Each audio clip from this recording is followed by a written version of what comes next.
Good morning, friends. Today we are going to start question number 7 of exercise 2.4. Question number 7. Hassan buys two kinds of cloth material for school uniform. Hasan जो है वो school uniform के लिए two types के जो cloth है वो bye करता है, खरीदता है. ठीक है. Shirt material and trouser material. एक तो शर्ट के लिए कपड़ा खरीदता है और एक खरीदता है ट्राउजर के लिए. ठीक है. आप बोल रहे हैं shirt material that cost him ₹4.50 per metre and trouser material that cost of 90 per metre. ठीक है. जिसमें शर्ट पे ₹50 का खर्च है और ट्राउजर पर ₹90 का खर्च है. For every 3 meter of shirt material and he buys 2 meter of trouser material. यानी 1 सेट जो होता है एक शर्ट का और एक ट्राउजर का, उसमें टोटल मिला के शर्ट के लिए 3 मीटर और ट्राउजर के लिए 2 मीटर. तो हमने मान लिया let the cloth of shirt is to trouser. Shirt और ट्राउजर का रेशो में कर लिया तो शर्ट के लिए 3x मान लिया कि एक शर्ट के लिए 3x और एक ट्राउजर के लिए 2x. इतना क्लॉथ है. अब बोल रहा है कि शर्ट पे ₹50 लगते हैं पर मीटर. तो शर्ट का टोटल सीपी मतलब कितने की खरीदी. सीपी का मतलब होता है कॉस्ट प्राइस. कॉस्ट प्राइस का मतलब है जितने में आपने कोई चीज खरीदी. किसी शॉपकीपर ने कहीं से सामान खरीदा तो कितने में खरीदा. तो यहाँ पे आ रहा है कि टोटल सीपी ऑफ शर्ट यानी शर्ट की टोटल कॉस्ट प्राइस उसे कितने की पड़ी. तो 1 मीटर है ₹50 का. तो 3 मीटर खरीदा तो 3 मीटर का हो गया 3x इंटू 50. मल्टीप्लाई कर दो 50 को 3 से 3 जीरो सा 0 और 3 5 सा 15 यानी 150x रुपीज उस पे उसकी सीपी हुई यानी उसे शर्ट के कपड़ा खरीदना पड़ा इतने रुपए का टोटल शर्ट्स. ठीक है. अब बोल रहा है कि शर्ट पे उसने ये भी बोला है कि उसको आगे 12% प्रॉफिट पे उसने बेच दिया. कितने पे. इस शर्ट को बेचा है. शर्ट का जो कॉस्ट है उसे 12% प्रॉफिट लेके उसे आगे सेल कर दिया. तो जब आपको प्रॉफिट दिया हो परसेंट में तो आप उसकी सेलिंग प्राइस कैसे निकालेंगे. उसकी कॉस्ट कितनी पड़ेगी. तो उसके लिए फॉर्मूला होता है 100 प्लस प्रॉफिट परसेंटेज. पी मैंने शॉर्ट में लिख दिया पी का परसेंटेज यानी profit percent upon 100 into CP. ठीक है. अब देखो 100 अपनी जगह पे. प्रॉफिट परसेंट कितना है शर्ट पे 12% यानी +12 अपॉन 100 इंटू सीपी. क्रय मूल्य मतलब यहाँ लिख दो सीपी. ठीक है. सीपी का मतलब है जितने में आपने चीज खरीदी तो उसकी शर्ट की कॉस्ट इससे कितने की पड़ी थी. टोटल सारी शर्ट्स की 150x. तो हम यहाँ पे लिख देंगे 150x सीपी. अब देखो 100 को प्लस में 100 में 12 प्लस किया कितना आया 112 अपॉन में आया 100 इंटू 150x. ठीक है. अब देखो काटो 1 0 से इसका 1 0 कट गया तो यहाँ रह गया 15 और यहाँ रह गया 10. 15 और 10 दोनों 5 की टेबल में आता है. 5 की टेबल में 15 आ रहा है 3 टाइम काट दिया 5 3 जा 15 और 10 आ रहा है 2 टाइम्स 5 की टेबल में तो 5 2 जा 10 काट दिया.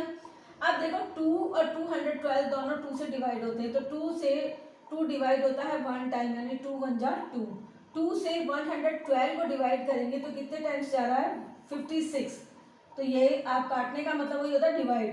तो 2 से हमने काटा यानी 2 से डिवाइड किया 112 को तो आया 56. अब देखो नीचे कुछ नहीं बचा ऊपर बचा है 56 मल्टीप्लाई 3.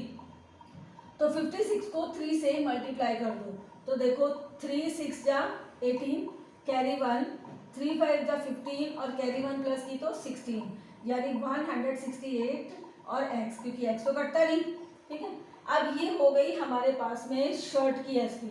हमें ये पता चल गया कि शर्ट उसने टोटल जितना कपड़ा खरीदा वो पड़ा उसको 150x का और उसे उसने बेचा कितने में 168x में.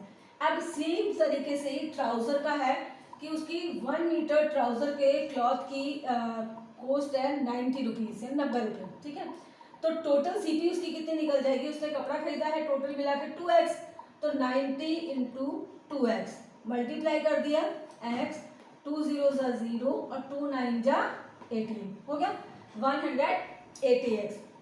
नेक्स्ट है, अब इसे जो बेचा है उसने वो 10% प्रॉफिट पे बेचा, शर्ट को तो 12% पे बेचा, तो इसे 10% पे बेचा, तो 10% प्रॉफिट पे यानी कि 100 प्लस प्रॉफिट परसेंट कितना है 10 अपॉन 100 इंटू उसकी सीपी कितनी है, खरीदा कितने में 180x, तो ये हो गई इसकी एसपी और 10% प्रॉफिट। एसपी का मतलब है सेलिंग प्राइस, है किस कॉस्ट पे उसे अगर इतना प्रॉफिट लेना है तो वो किस कॉस्ट पे बेचे वो निकालने के लिए। तो ये हो गया 100 plus 10 110 upon 100 plus multiply by 180x।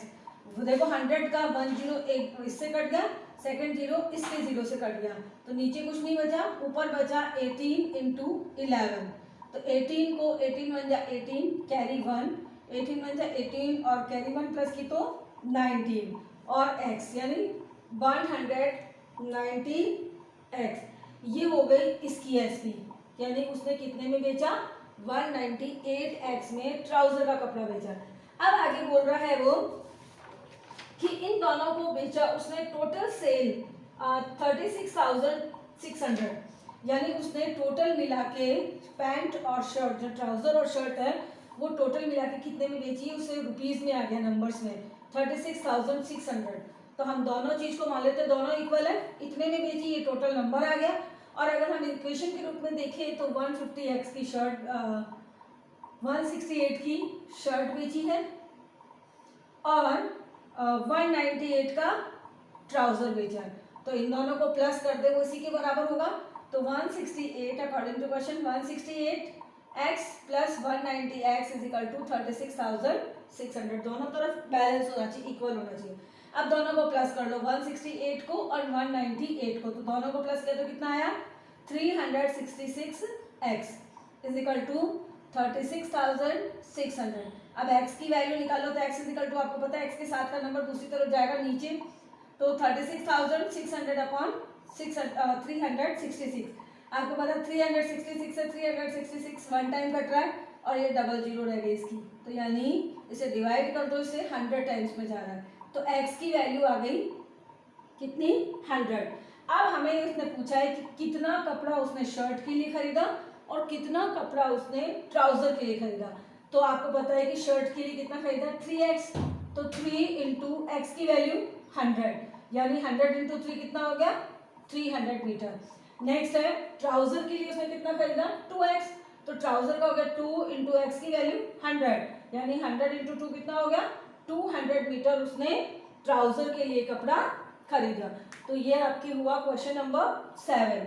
Question number 8 देखिए, क्वेश्चन नंबर 8 में बोल रहा है कि half of a herd of deer are grazing in the field, यानी एक फील्ड है, खेत है, उसमें जितने भी नंबर नहीं पता है कितने हिरण का झुंड है, लेकिन इतना पता है कि उस हर्ड यानी उस हर्ड में से जितने भी डियर थे उनका हाफ पार्ट जो है वो ग्राउंड में ग्रेजिंग कर रहा है, चल रहा है। तो मान लेते हैं let the number of dear x, हमें नहीं पता कितने, तो हमने उसको मान लिया एक्स। अब एक्स का हाफ पार्ट ग्रेज कर रहा है, चल रहा है ग्राउंड में, तो इन ग्राउंड एक्स का 1/2 यानी 1/2 इंटू एक्स मल्टीप्लाई किया, तो एक्स को 1 से किया एक्स और नीचे आ गया 2, यानी x/2 पार्ट जो है वो कहाँ है ग्राउंड में।